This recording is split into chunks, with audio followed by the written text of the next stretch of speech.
la diócesis significa muchísimo. Yo creo que ha marcado un antes y un después. Antes del martirio y después del martirio. Creo que lo peculiar de ellos era que no esperaban que la gente viniera, sino eran ellos los que acudían. Miguel salía en busca de la gente.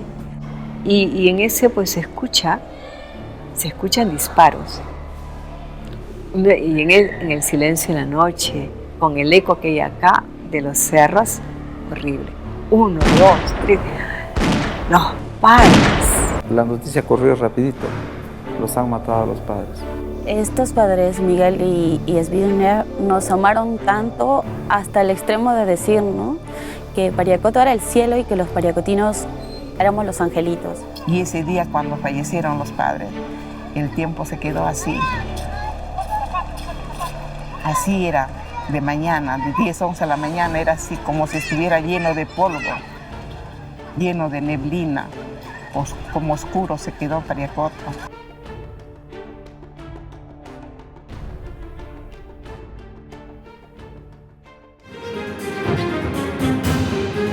El Perú vivió desde 1980 al 2000 uno de los episodios más sangrientos de su historia, donde murieron más de 70.000 víctimas inocentes a manos de los grupos terroristas Sendero Luminoso y el MRTA.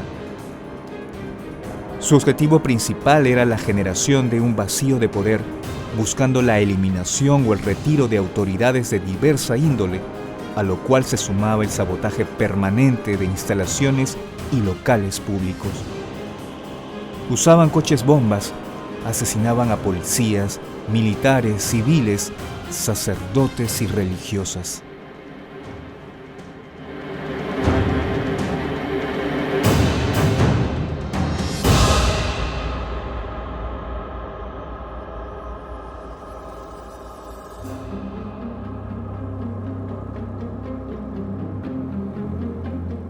Pariacoto, pueblo ubicado en el departamento de Ancash, fue uno de los lugares más golpeados por la violencia terrorista.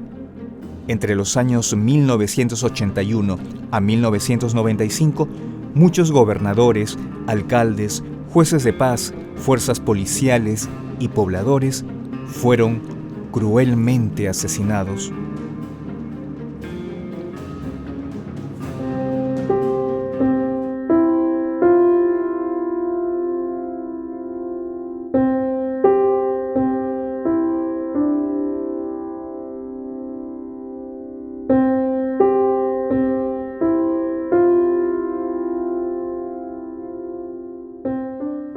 Mientras tanto, en Polonia, 3 sacerdotes de la Orden de los Frailes Franciscanos Menores Conventuales se preparaban para viajar al Perú, para fundar el primer convento de la Orden y vivir la misión evangélica entre los últimos.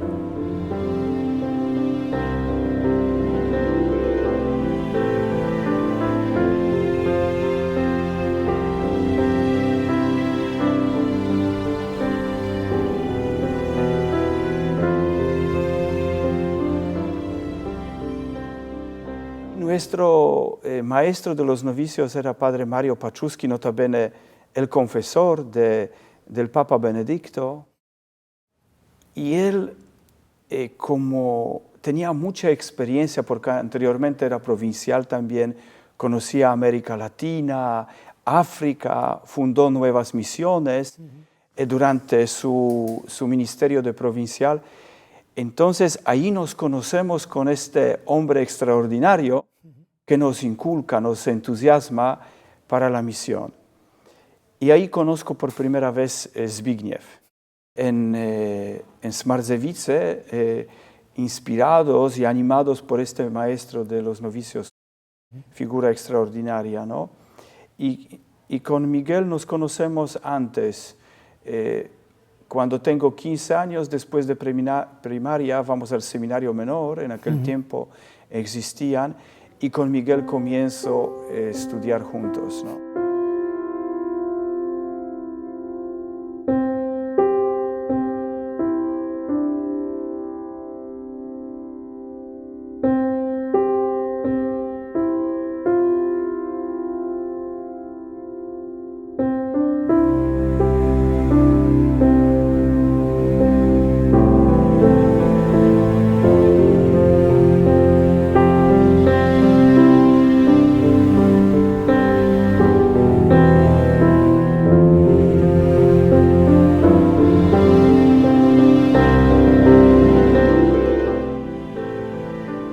Nosotras como congregación, desde el año 71 estábamos aquí, no contábamos con sacerdotes.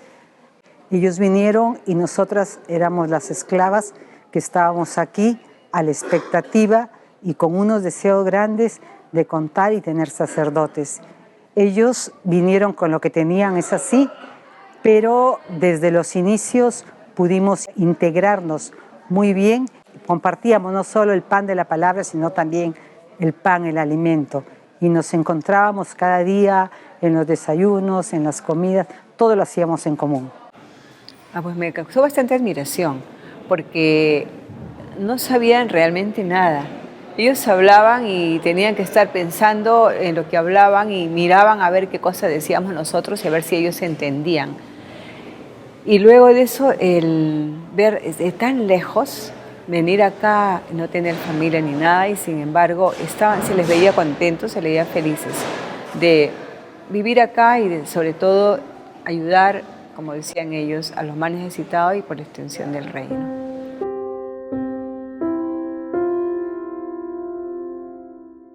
Los frailes menores franciscanos deseaban que esta misión tuviera todas las características del estilo franciscano: sencillez, pobreza, vida escondida, fraternidad, disponibilidad.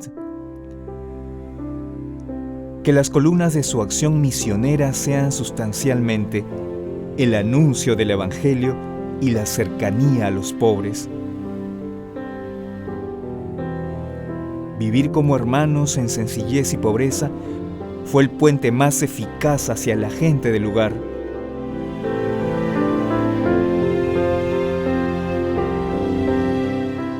La historia del Perú es muy amada por la orden. Desde los años 70, la orden sueña de tener la presencia en el Perú. A los 500 años queríamos estar también en el Perú, dos países importantes, México y Perú. Entonces algunos hermanos de Argentina vienen al Perú, estudian dónde, cómo. En este momento se presenta la propuesta de Monseñor Luis Bambarén de Chimbote. Apenas llegaron, se ganaron el corazón de la gente. Habían estado ahí en la parroquia Pariacoto con los franciscanos 22 años sin sacerdote solamente, y completando la obra que de vez en cuando yendo allá una vez al mes a hacer la misa. Llegan ellos y con su sencillez, su pobreza, su cercanía a la gente, la visita a todos los pueblos. Son más de 90 anexos repartidos, porque en total son 4 parroquias que se han unido. Entonces se ganaron el corazón de la gente en el tiempo que estuvieron allá. El más alto, el Padre Miguel, él se dedicó sobre todo a los jóvenes y a los niños. Y el Padre Viñez a los enfermos, le llamaba a nuestro doctorcito. Se ganaron el corazón de la gente.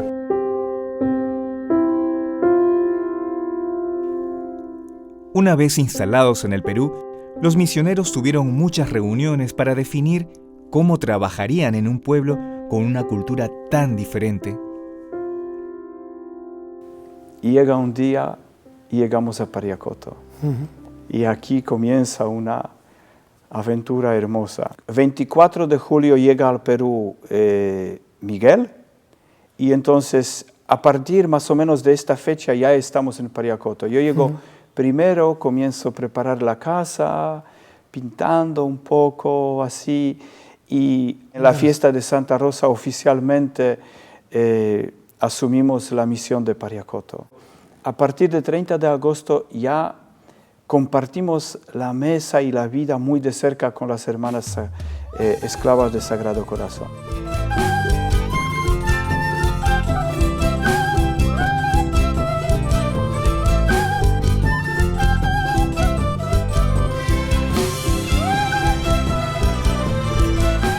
Desde los inicios trabajamos en una pastoral en conjunto. Tanto ellos como nosotros siempre nos reuníamos para organizarnos. Las salidas a las comunidades, el trabajo aquí, las oraciones con la gente, pero era algo que creo que no se dice y a mí me parece muy importante, ¿no? Tanto Miguel, que se dedicaba mucho a los niños y a los jóvenes, como Esviñe, que se dedicaba a los enfermos. Creo que lo peculiar de ellos era que no esperaban que la gente viniera, sino eran ellos los que acudían. Miguel salía en busca de la gente, de los niños. Aquí al comienzo había muy pocos niños y luego en la iglesia no cabían los niños y buscaba miles de estrategias para traerlos. Iba a sus casas, iba a las familias, pedía que los dejara venir a la iglesia. Y Esviñe igual. Muchas veces no nos hemos enterado cómo Esviñe iba a los enfermos. Desaparecía Esviñe y ¿dónde está? Donde el viejito, y se venían aquí, lo llevaba en el carro y corría a Yautá, en fin, no escatimaban nada. Trabajé con ellos. Las hermanas teníamos el trabajo que lo habíamos dividido, unas hermanas que iban a las alturas, Pampas Grandes, Cochabamba hacia arriba, y otras hermanas que trabajamos aquí en el valle, en la parte de Pariacoto, Yaután, Cachipampa, Quiquís. Y esa parte me tocó a mí, ir a la parte de Yaután y Cachipampa y Quisquís. Y justamente en esa parte iba también el padre Miguel, porque el padre Esviñe iba a la parte alta, a las alturas. Y es ahí donde tengo pues, más conexión con él y con las catequistas que íbamos. Íbamos varias catequistas y yo, y el padre. Con los padres, cuando ellos llegaron, organizaron toda la parroquia. Hubo el consejo parroquial, todos los grupos, se formaron muchos grupos. Y en esos grupos pues eran un grupo de los misioneros en el cual yo también estuve, ¿no?, ahí acompañando en las alturas, ¿no?, uno de los 10 o 12 que éramos misioneros, ¿no? Entonces teníamos salidas hacia la sierra, hacia la costa, ¿no? Y a mí me tocó ir por la parte sierra, por Cochabamba y Chacchán, ¿no?, con ellos, con los padres y una hermana.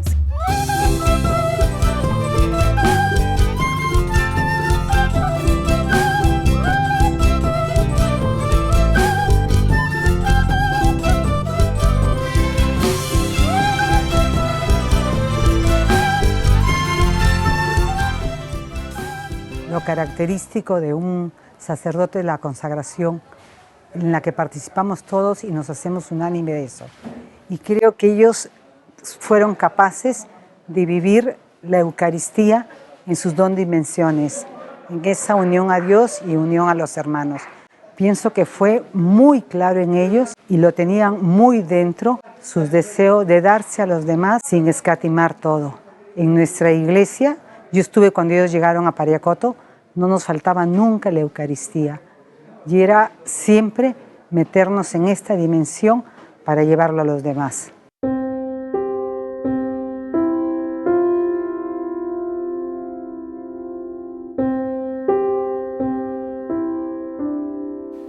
Después de nuestro pequeño estudio del castellano, uno se daba cuenta que aquí no cuenta tanto tu capacidad intelectual.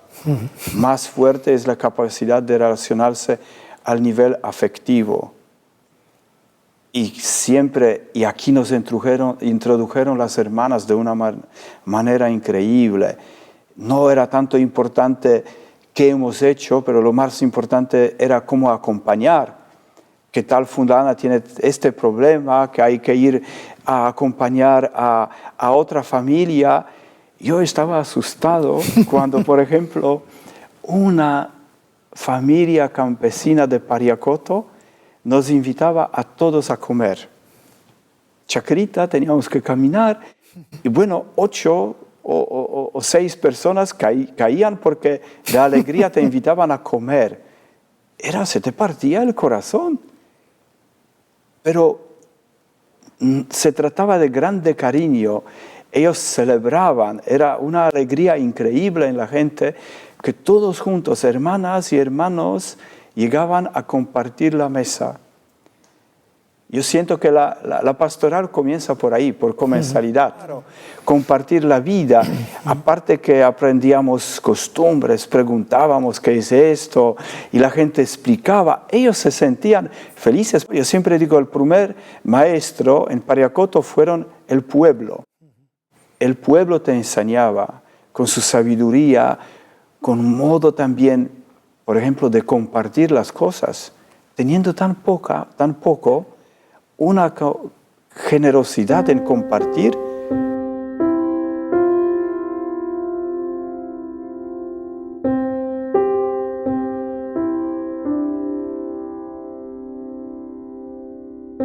Las hermanas de la Congregación de las Esclavas del Sagrado Corazón fueron las primeras en llegar a Pariacoto luego del terremoto de 1970.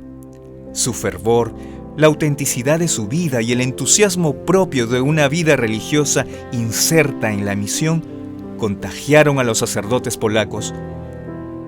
Fue a través de ellas que experimentaron los valores del pueblo peruano: acogida, cercanía y hospitalidad.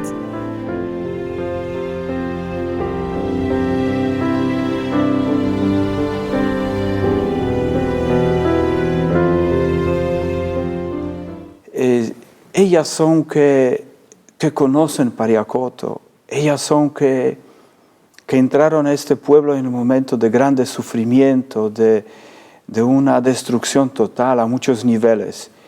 Y ellas son que reconstruyen Pariacoto, ellas son que prepararon este camino al cual nosotros en un momento hemos entrado, ¿no? Uh-huh. Y ahí comienza la inculturación muy bonita, ser guiados un poco por la parte femenina de la misión. Es hermoso, es hermoso. Yo estoy muy agradecido a las hermanas por tanto cariño y tanto, incluso materialmente nos ayudaron mucho, porque llegando de Polonia somos muy pobres. Hemos campado en Pariacoto en un terreno preparado por las esclavas, una tierra ya cultivada por las mujeres valientes, hermana Julia, Virginia, Pompeya, María Elena, Marlene, después Nuria, última generación, ya los que nos dieron la bienvenida ya nos conocimos de más, pero hermana Julia, yo recuerdo, tengo la curiosidad de saber cómo fueron inicios. Voy a Wilson, hablo con ella, y ella comienza a llorar con grande emoción, recuerda Pariacoto. Entonces, tú desde el principio comienzas a tener el cariño por este pueblo, ¿no? Y también por la grande misión que ellas han hecho, ¿no? Entonces, entramos ya a este terreno cultivado por ellas, ¿no? Y ahí nos campamos, ¿no? Hacemos nuestra tienda. Primero, yo digo, con este concepto de Belén, ¿no? Belén, que representa contemplar, ¿no? Contemplar. Vienen pastores, ¿no? Jesús y María reciben, a nosotros vienen pastores de los Andes, la gente muy pobre, con pocos recursos materiales. ¿Qué uno podía hacer? Contemplar, crear puentes, ¿no? De amistad. Y aquí lo que nos une mucho es la pobreza que construye los puentes. Porque hoy día yo no tengo que tocar a la puerta, ¿no? Otro me abre y me da, mañana tocan a mi puerta y yo doy, ¿no? Y entonces nace la relación. Y si más relaciones de necesidad, así nace relación de solidaridad. Es la dinámica un poco de Jesús, que Él se ha hecho pobre. Y Belén es esto, la entrega total para contemplar y dejarse contemplar. Queremos ser hermanos de los pobres, servirlos con honor y caridad. Te consagramos la vida de los hermanos menores, de todos los que se desposan con el amor de amores.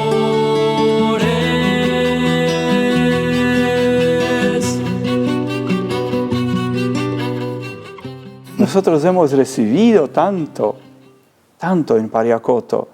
Recibimos cariño, después cuando se den cuenta los jóvenes que no tenemos nada, ellos nos enseñan a cultivar la tierra, cómo se echa el abono a los plátanos, cuáles hay que cortar para que crezca una sola mata de plátanos, y bueno, tantas cosas, ¿no?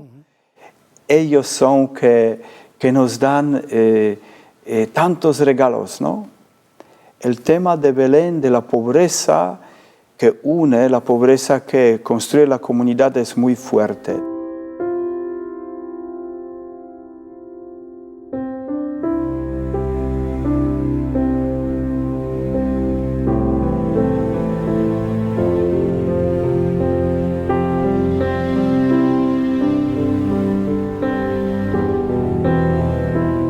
Ellos han trabajado aquí en este canal de riego, padre. ¿Ah, sí? Sí, es el canal grande que está pasando por acá. Ellos trabajaron. ¿También? Sí, han trabajado. Wow. Por eso teníamos que preparar el almuerzo para almorzar con ellos, porque es lejos para que regresen.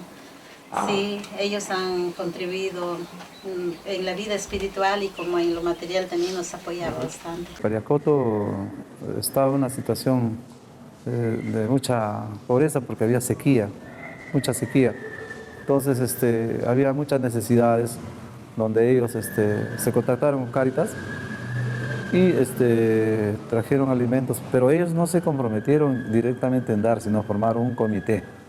Este comité trabajaba, entonces la gente trabajaba haciendo faenas, mejorando sus caminos, mejorando sus canales. Entonces a cambio de eso se les daba la ración de los alimentos cada fin de semana, ¿no? Entonces la gente tenía algo para llevar a la mesa. En sí había mucha sequía, no había que sembrar, no alcanzaba el agua. En Miguel tenía como característica propia una bondad innata y por otro lado su ser contemplativo. Yo recuerdo en estos jardines, en estos patios, como muchas veces lo encontrábamos contemplando a los animales, sentado, rezando. Y creo que esto era muy, muy de él. Me ayudaron a mirar la vida desde otro punto de vista, desde otra óptica. A ser feliz, a ver mi vida de manera más simple, más sencilla, a no esperar grandes cosas para ser feliz. Aprendí de él, de sus conversaciones, dentro de las confesiones, dentro de sus enseñanzas, de que yo tenía que ser feliz con las cosas más pequeñas, más insignificantes. De repente, con comerte un rico caramelo y disfrutarlo bien, con esas cosas, disfrutar de la vida y ser feliz. Y reconocer a Dios en esas bellezas de la naturaleza, ver un paisaje hermoso, un paisaje perfecto, y decir, mira cuánto Dios me quiere, cuánto Dios me ama, y es suficiente motivo para ser feliz. Esas cosas las aprendí con él, me lo enseñó. Y nunca olvido que, discúlpenme si me voy a poner algo, pero él me enseñó a ser muy feliz. Hemos vivido muy cerca a Dios gracias a ellos, de mucha oración. Nuestro ritmo de vida era misa, confesiones, oración, la adoración al Santísimo. Zbigniew era un hombre muy de Dios, un hombre muy convencido de lo que pensaba. Lo que él pensaba, y no lo pensaba de momento, sino que tenía una capacidad de sistematizar todo para poder realizarlo. Y lo que se proponía, lo hacía aunque sea en el fin del mundo. Trabajaba con la gente codo a codo. Yo recuerdo en varias oportunidades que se estaba haciendo el tanque para el agua en la parte alta, al lado del cementerio. Y él ayudaba tranquilamente, llevaba su carretilla, llevaba arena, llevaba cemento con la gente del campo, ¿no? Él siempre voy a tener presente de que lo veía como un sacerdote ávido de captar a cuanto joven nuevo se presentaba a la iglesia.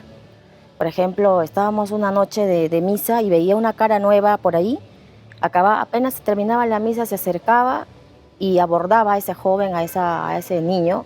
Le decía, qué bueno, que acércate, ven al coro, cantemos. Y era eso, ¿no? Era como una especie de marketing que él utilizaba para captar gente a la iglesia. Cuando íbamos a los cerros, rezábamos el rosario y hasta los caramelos decían, como en el cielo, para todos igual, hasta un caramelito, cosas sencillas, cosas pequeñas, pero dentro de lo justo, dentro de la oración, fueron los años que vivimos más cerca a Dios.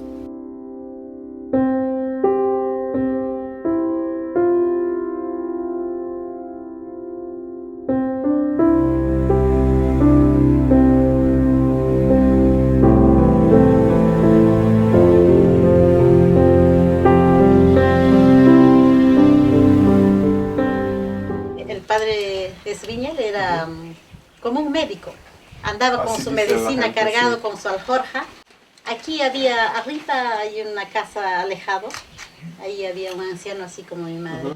Pero a él le desahuciaron del médico porque tenía una herida en las piernas y no podía ya sanar. La familia también ya lo tenía ahí nomás ya porque el médico lo devolvió. A nosotros nos lleva de compañía el padre Esviña. Abrió toda la llaga, todo, le hizo un lavado, todo especial, bien delicado nomás. El ancianito ya no tenía ni carne, puro huesito porque mucho tiempo estaba mal. Ya los dueños de la casa le decían que no lo toquen, que yo mismo lo voy a tratar. Y entonces él lo curó. Sí, y él quedó todavía. Cuando ellos fallecieron, el viejito quedó todavía. Por eso lloraba mucho él. Porque él les había devuelto la vida, les había apoyado, ayudado a curarles, porque el médico ya dijo que ya no tenía vida. Por eso lo sacan de la médico.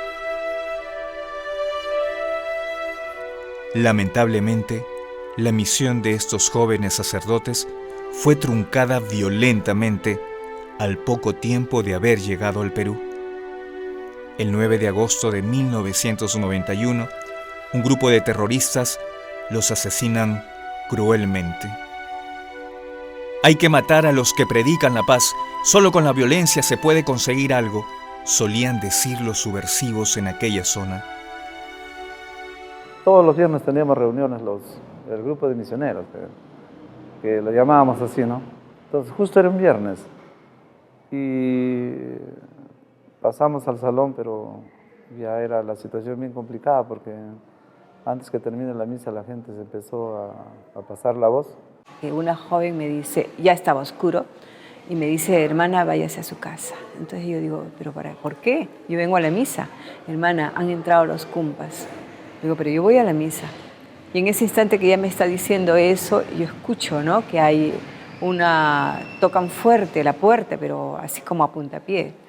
Y era que casi tiran pues la puerta del alcalde, la casa del alcalde, que querían llevárselo. Empezaron a golpear en paralelo y nosotros en sí, los que estábamos adentro, los jóvenes, de aquel tiempo no sabíamos de qué era, ¿no? ¿Qué estaba pasando? ¿Qué sucedía? Claro que ellos sabían. Le digo a Esviche, ha entrado Sendero, ha entrado los cumpas, hay que hacer algo. Y él mueve los hombros y la cabeza como diciendo, no tenemos que hacer nada, ¿no? Entonces él me dice, ¿has venido a misa? Sí. Entonces vamos, me dice. Mi hijita era pequeña y tenía una herida en su brazo, entonces el padre le estaba curando, ella estaba mejorando. Y esa tarde ella dice, quería escaparse y yo no quería que vaya porque me daba vergüenza que le esté molestando al padre, ¿no? Pero ella se escapa con una amiga de una vecina. Se escapan 3 chicas. El Santísimo estaba expuesto, entonces lo tenían que reservar. Y los dos reservaron, salieron, cantaron.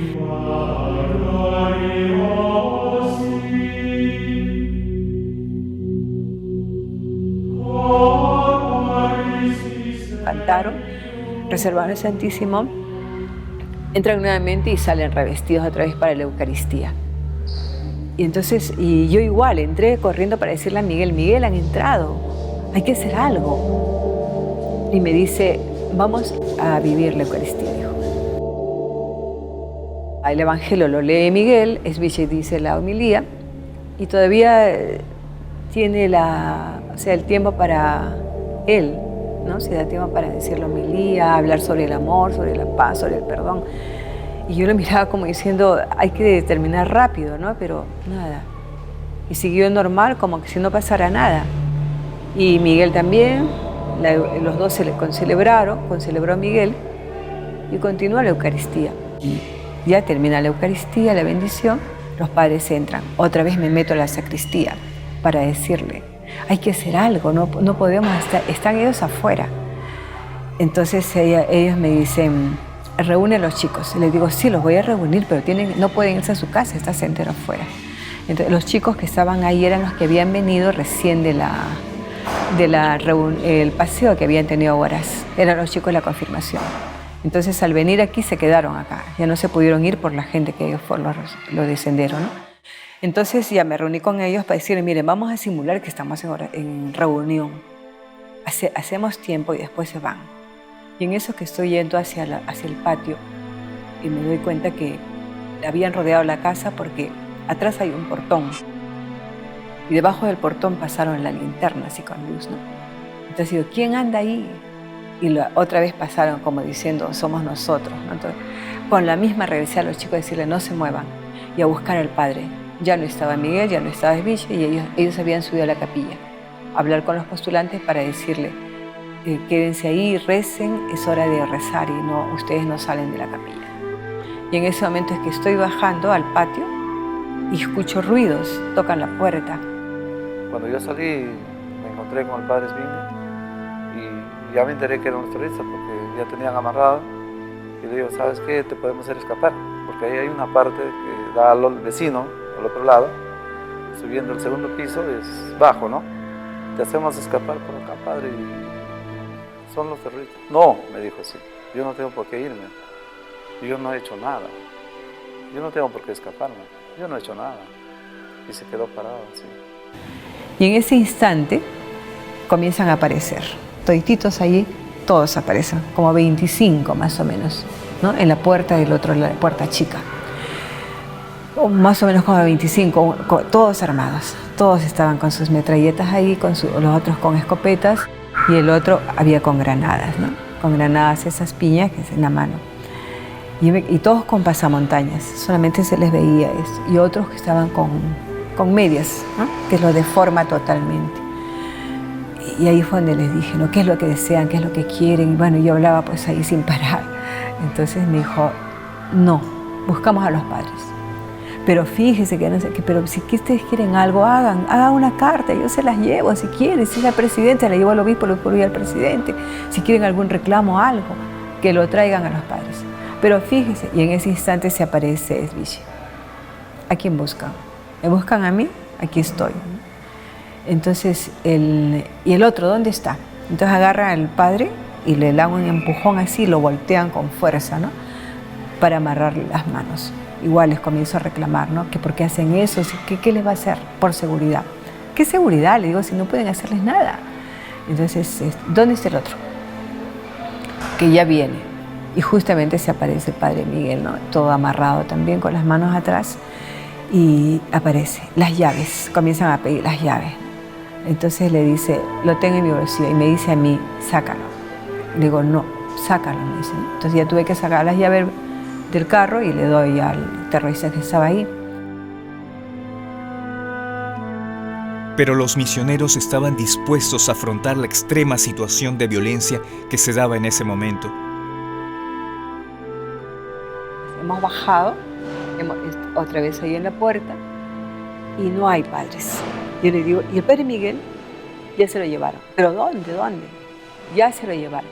Entonces en ese instante que le estoy preguntando al otro terrorista que está ahí, lo empujan al padre Esville y lo meten a la camioneta, ¿no? La camioneta ya estaba estacionada, ya la habían sacado, estaba estacionada así con las puertas abiertas. Lo han sacado, entonces la han empujado ahí y lo han subido. Y yo al ver eso, estoy preguntándole, pero al ver que lo meten con la velocidad que Dios me dio en ese instante, con la misma me metí también. Pero ya vi un terrorista con las manos así cerrando el paso, ¿no? Pero me metí debajo y me senté delante de él, ¿no? Y él me mira, como diciendo, ¿qué haces, no? Entonces, pero no decían nada ellos, ¿no? Él, porque ahí solamente estaba Esville. Vamos por los chicos, le digo, por las chicas, vamos. Nos hemos venido por atrás nomás, por atrás. Cuando ya estaba cerca a la cochera, sale el carro de los padres. Pero ya no eran los padres, sino eran los que... Pero yo dije, me hice de que no lo veía, que me hice que lo que no sabía y que no lo había visto, la capucha, ¿no? Y le digo, padre, buenas noches. Sigo caminando y de atrás del carro bajan con arma y me agarran. Pero a mí me faltaba un poquito más o menos para llegar a la cochera, donde estaba el carro de los padres, donde había salido. Y me agarra del brazo, pues, y me voltea. Yo le digo, pero yo venía a buscar a mi hija. ¿Y tu hija dónde está? En la misa, venía a la misa. Me dice, sigue caminando. Pero yo quiero a mi hija. Sigue caminando o pierdo la paciencia. Me pone el arma acá. Acá me pone el arma y me hace subir toda esa subida con el arma. Y yo, yo ya no sabía nada, yo parecía que pisaba algodón, no sé. Y yo le digo, ¿a dónde nos llevan? Y él hace así, no responde nada. Entonces sube el terrorista a manejar y le digo, ¿pero dónde nos llevan? A Yaután, dice. Entonces el carro avanza y le digo, pero el padre Miguel. Dice, ya lo verá, me dice. Y en eso el carro voltea y se estaciona delante de la camioneta azul.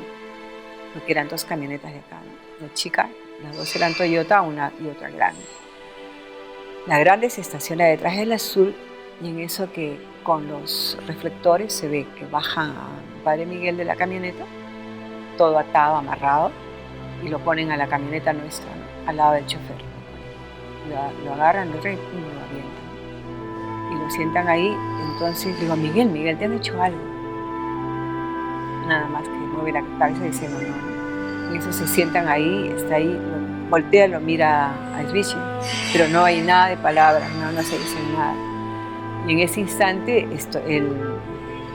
comienzan a venir muchos de terroristas, ¿no? Vienen con cables, con cosas. Y dicen, ¿qué van a hacer?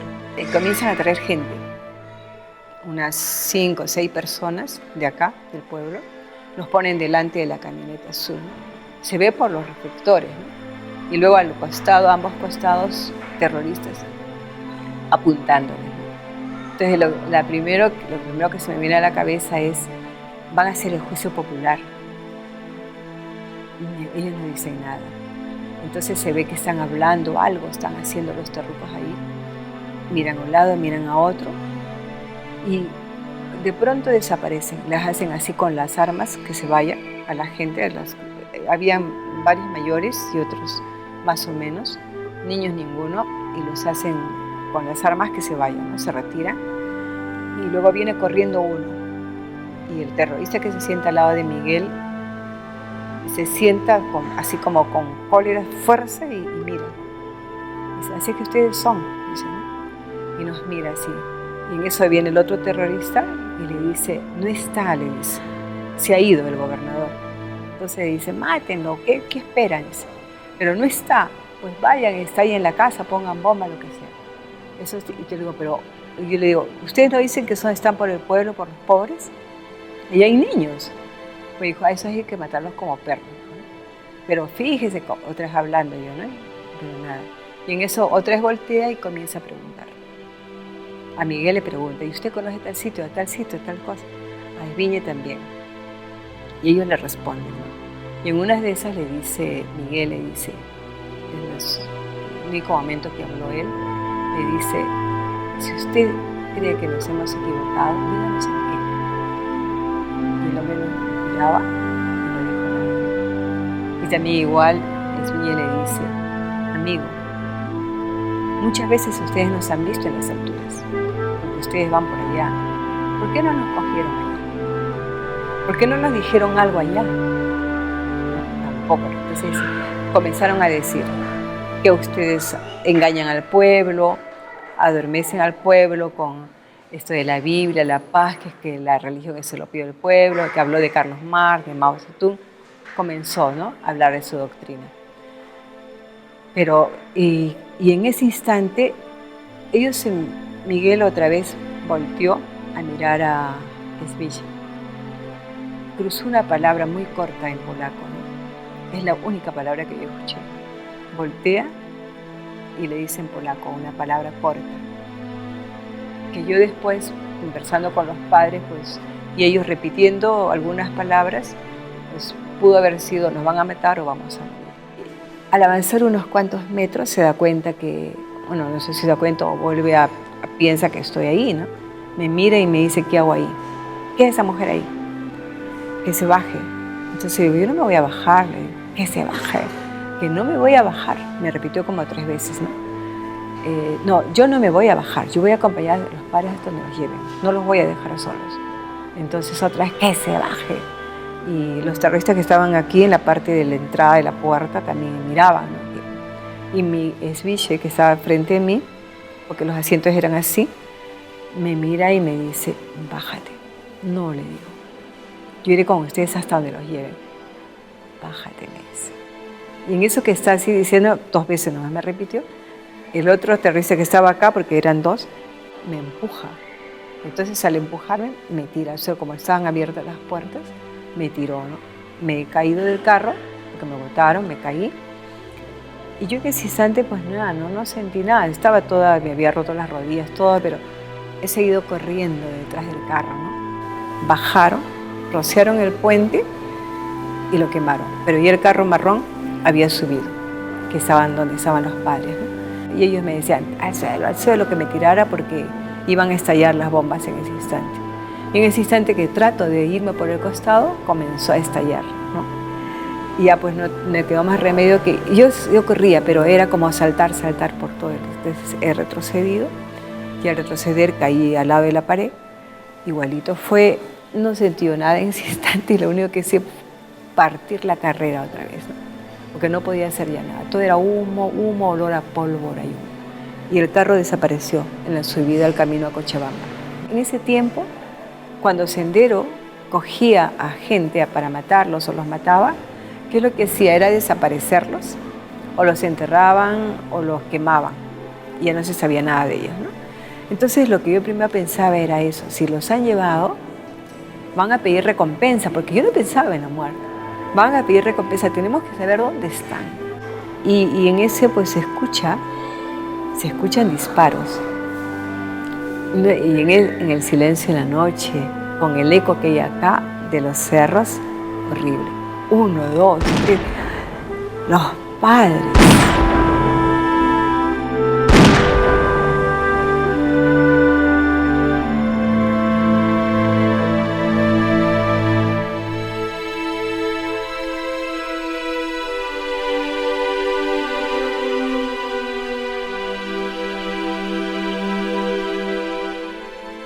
Ahí felizmente 2 personas también ayudaron y después otro más a ir allá. Y luego vienen y después de un buen rato vienen diciendo sí, nos han matado. Y hemos ido para casa, pero después de muchas cosas avisarnos. Realmente fue una cosa, fue terrible, porque el no creer que era verdad y después verlo confirmado cuando vengo y veo los cadáveres, ¿no? Fue algo indescriptible, realmente. Fue algo indescriptible. Un momento muy fuerte, muy triste, muy doloroso y que solamente creo la fe te mantiene. Ya después de un tiempo que uno pasa, dice, sí, Dios estaba ahí. Dios estaba ahí, aunque a veces no se veía, pero estaba, ¿no?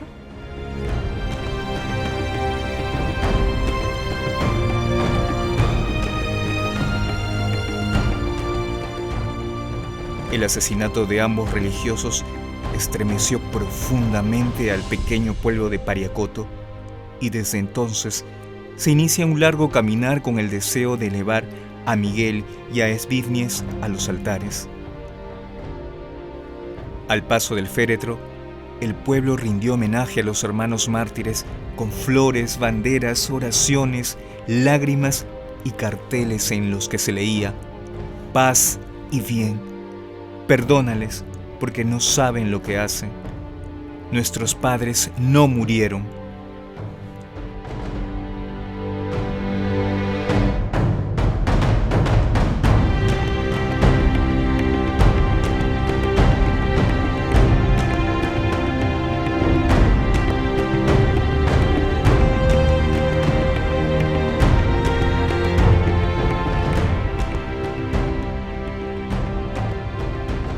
En los 3 casos han sido mártires como Jesús. A Jesús lo toman preso después de la última cena, o sea, la primera misa que hubo en el mundo. A ellos también los toman presos terminando su última misa con su pueblo. Es hermoso. Yo recibo la noticia sobre la muerte de los padres desde la televisión. Me entero de un informativo que fuera un momento muy fuerte.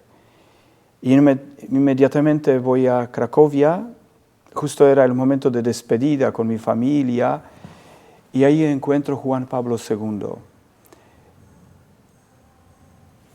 Estamos todos con los familiares cerca de la tumba de Beata Agnella Salava, una terciaria franciscana que fue beatificada por el Papa Juan Pablo II en la plaza central de Cracovia, y él hace la visita a nuestra iglesia, donde está esta beata. El Papa saluda a los familiares y a mí no me saluda. Yo me sentí un poco como frustrado, digo, pero no he hecho nada. Digo, Señor, vivo mi soledad contigo. Y en un momento se acerca secretario y me pregunta si yo fui el superior de mis hermanos. Y yo digo que sí. Y entonces él me presenta al Papa.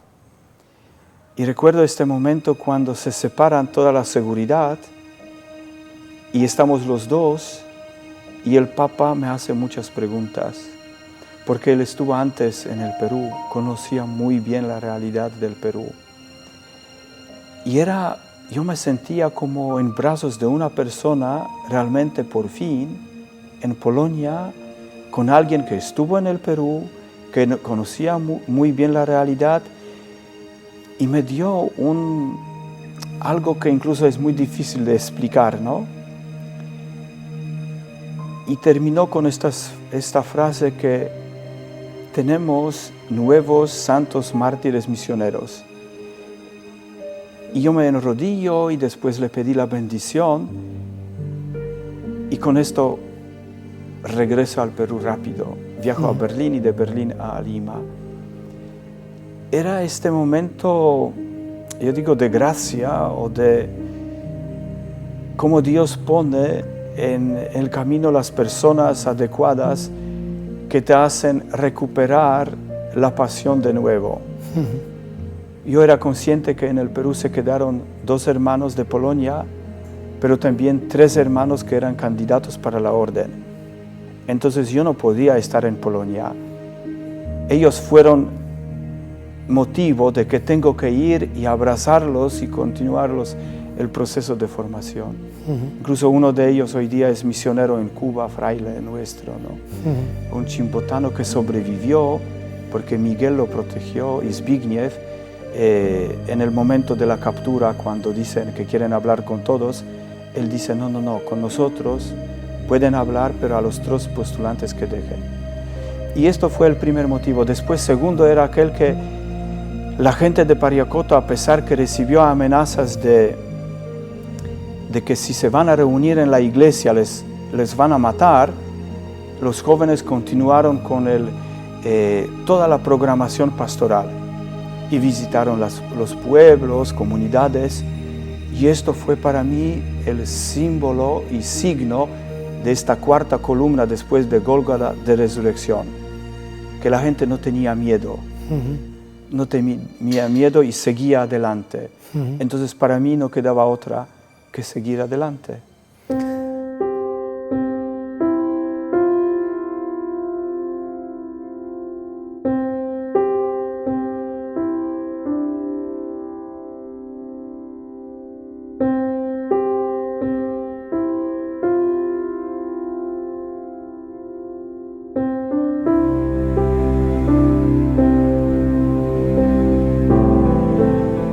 Cuando Sendero Luminoso entra a Pariacoto el 9 de agosto del 91 y toma presos a estos 2 misioneros, ¿de qué los acusa?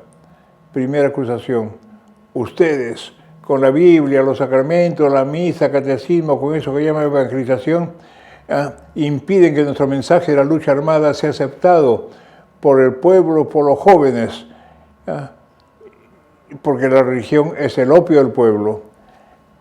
Ustedes, con eso que llaman cáritas y obras sociales, levantan como un muro que impide que las masas avancen a la toma del poder, porque la religión es el opio del pueblo. Esa fue la razón de matarlos. Esto fue confirmado más adelante por el mismo Abimael Guzmán. Yo he estado con él y fue una entrevista muy interesante. Reconoció sus errores, me pidió perdón y insistentemente pedía perdón. Y cuando le hablé de que la religión es el opio del pueblo, dice, bueno, eso es una verdad de Marx y es verdad antes, hoy y siempre. Pero yo antes defendí eso, pero ya no. Entonces, Abimael, usted dio la orden de matarlos, por lo tanto usted es el que tiene que ser el motivo y esto es fundamental para causa de beatificación. Usted dio la orden porque por motivos políticos, si fuera así no le pediría perdón. Usted dio la orden por motivos sociales, si fuera así no le pediría perdón. Usted dio la orden porque la religión es el opio del pueblo, por eso le pido perdón. Entonces yo me levanté y le di un abrazo. Y eso ha ayudado mucho porque es el que ellos tenían dos publicaciones, una en Lima, Diario Marca, y otra en Bruselas, el Diario Internacional, que lo publicaban en francés, inglés y español. Y ahí salían únicamente los casos en que Abimael Guzmán ordenaba eliminar a una persona. Y esto salió publicado el 1 de septiembre del año, o sea, 5 días después de la muerte del padre Sandro. Y por eso yo tuve la certeza de lo que le estaba acusando a él, que él dio la orden y repetí lo que acabo de decir. Entonces él reconoció.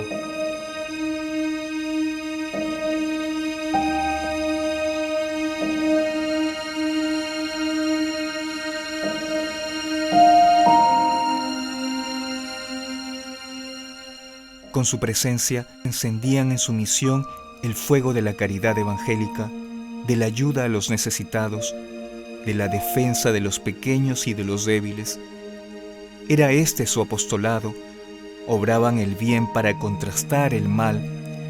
Como los que quieren encender un fuego en el desierto se vuelven negros por el humo que les hace llorar, así los que quieren encender en su corazón el fuego divino de la caridad deben hacerlo con las lágrimas y con la fatiga.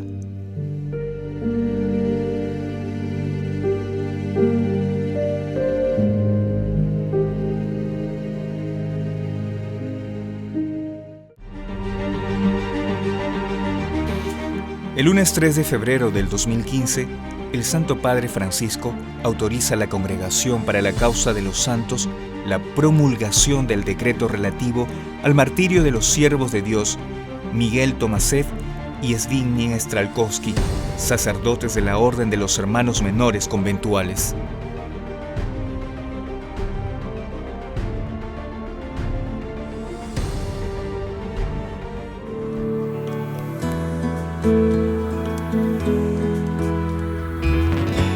El 12 de octubre del 2015 se realizó la exhumación de los restos de los mártires de Pariacoto. La comisión fue presidida por el obispo de Chimbote, Monseñor Ángel Piorno, y asistida por antropólogos forenses. Uno de los propósitos era el reconocimiento de los cuerpos de los mártires, así como el inventario y estado de conservación de sus huesos para obtener muestras para las reliquias.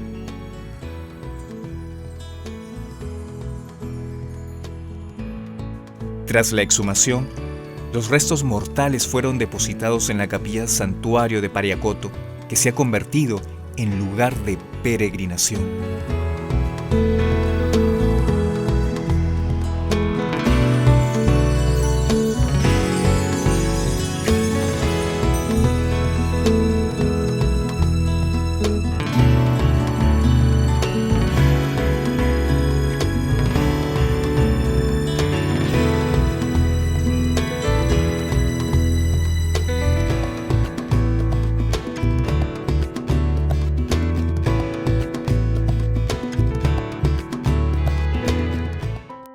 La Iglesia reconoce hoy a estos misioneros como mártires que murieron por odio a la fe. El proceso para su reconocimiento fue largo y lleno de interesantes anécdotas.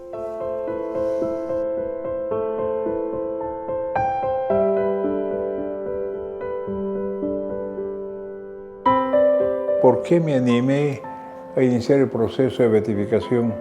El Papa Juan Pablo estaba en Polonia cuando llegue la noticia de martirio de los 2 franciscanos conventuales, fui a visitarle el 8 de septiembre.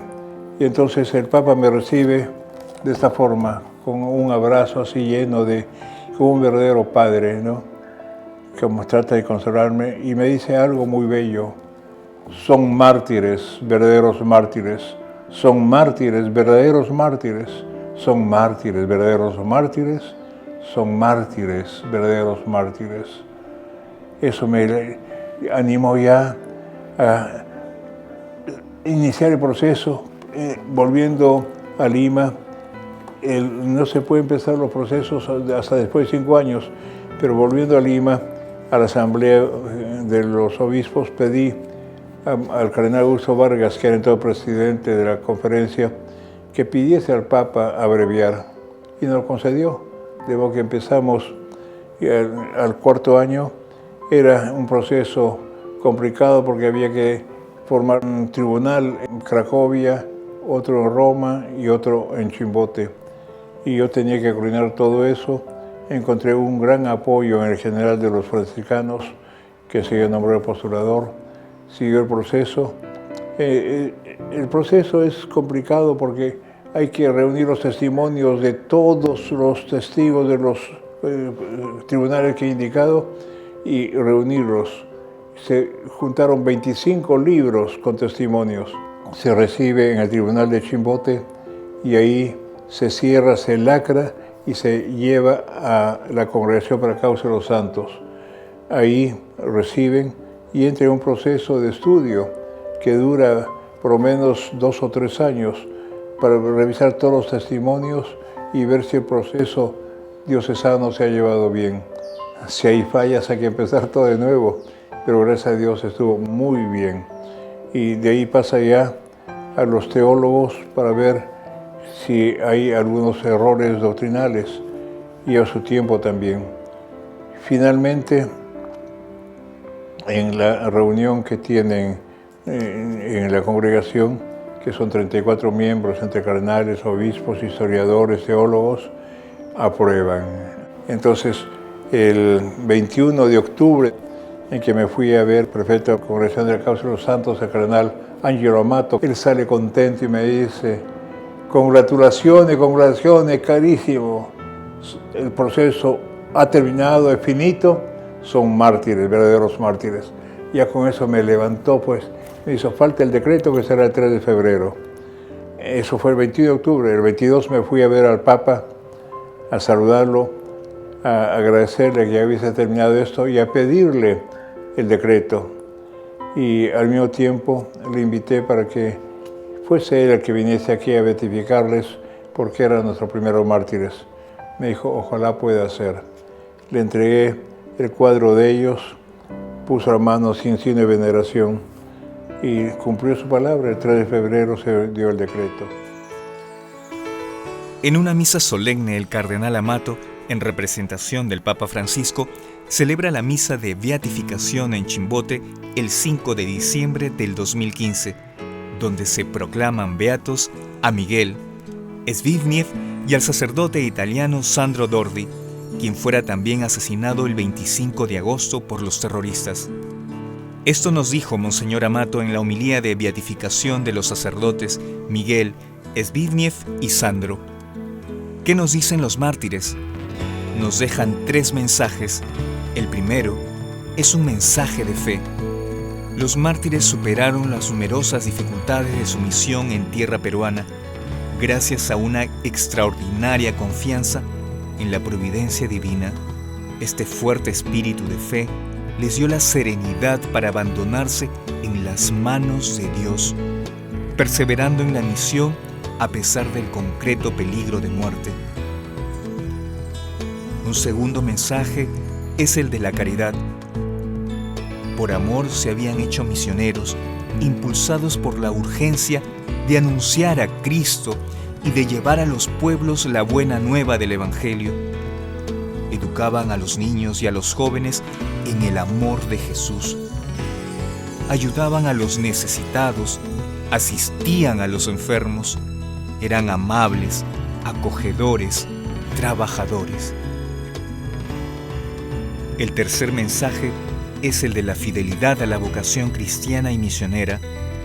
Los 3 mártires eran asiduos a la oración, llevando con alegría una vida pobre y sencilla, desprendido de los bienes terrenos. Habían venido a Perú para servir al pueblo de Dios con todas sus fuerzas, y con tal disposición de ánimo afrontaron la muerte por el Señor.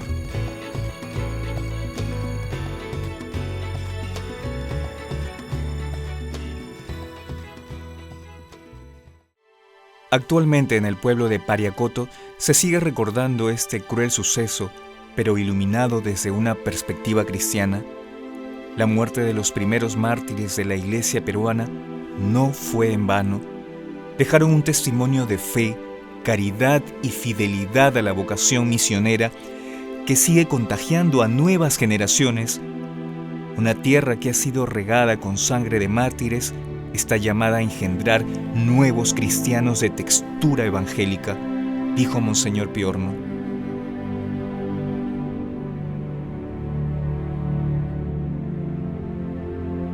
El pueblo de Pariacoto realiza todos los años un Vía Crucis, rezando las estaciones, usando el camino por donde llevaron a los sacerdotes antes de asesinarlos. Van desde el templo al lugar del martirio, Pueblo Viejo. Participa todo Pariacoto, niños, jóvenes y adultos. Luego se celebra una misa en la Plaza de Armas de Pueblo Viejo.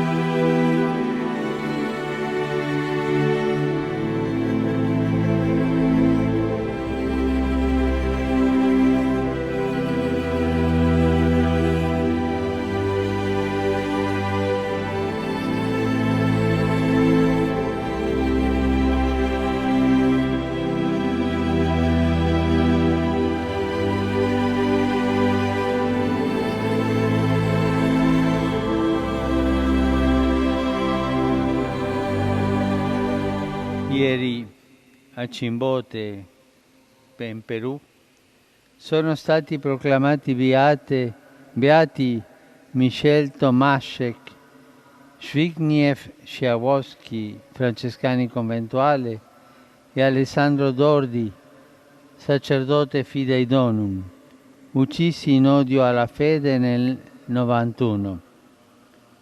La fedeltà di questi martiri nel seguire Gesù dia la forza a tutti noi, ma specialmente ai cristiani perseguitati in diverse parti del mondo, di testimoniare con coraggio il Vangelo.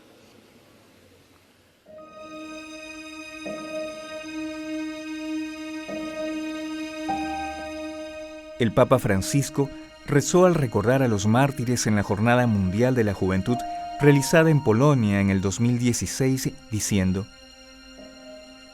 llenos de confianza en tu infinita misericordia, confiando en la intercesión de tu Santísima Madre, fortalecidos con el ejemplo de los beatos mártires de Perú, Zbigniew y Miguel, que has convertido en valientes testigos del Evangelio hasta derramar su sangre, nos dirigimos a ti con gran esperanza, suplicando el don de la paz y pidiendo que alejes de nosotros el látigo del terrorismo.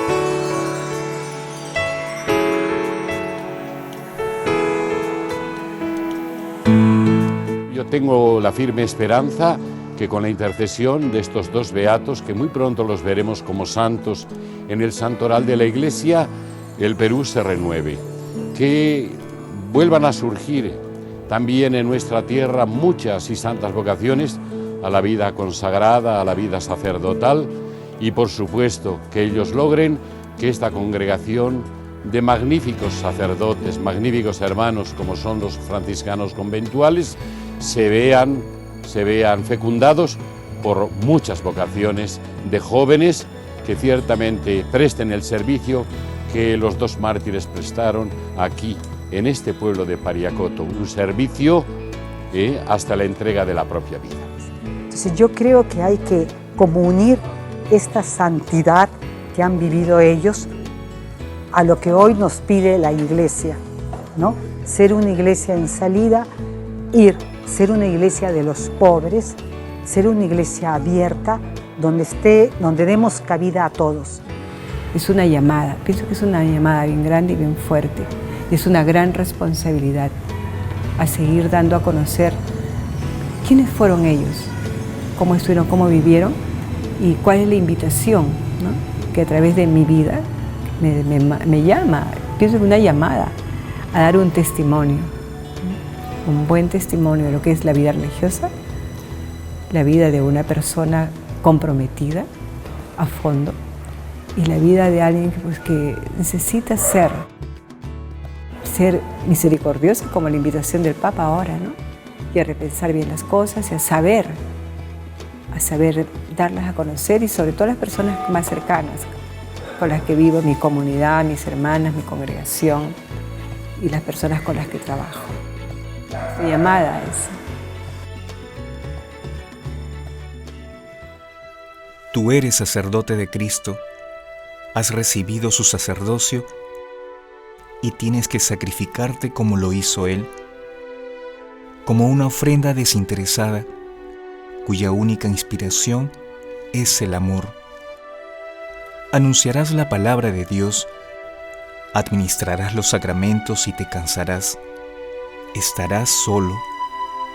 Aunque vivas en distintas comunidades, el abandono que probó Cristo, que vivió entre nosotros, será tu destino. No deseo que no lo pruebes, deseo que también en esto, que es parte del sacerdocio de Cristo, sepas aceptarlo a Él como Maestro, Jesús, el sumo sacerdote. Alguien ha llamado a los religiosos la caballería ligera de Dios. Que tú puedas ser el caballero de Dios, que tiene el corazón en la mano y en la mente la palabra más tajante que una espada de doble filo, la que abre las llagas podridas para limpiarlas y sanarlas. Que tú seas el caballero que lleva la libertad del sacerdocio de Cristo, que Él sea tu baluarte seguro, que sea tu esperanza invencible y tu máximo galardón.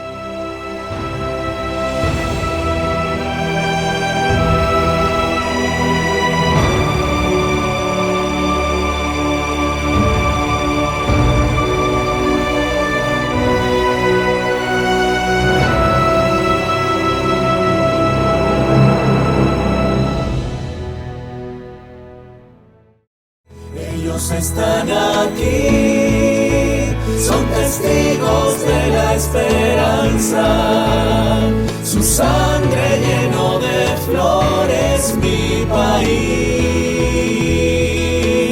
Ellos están aquí, son testigos de la esperanza, su sangre llenó de flores mi país.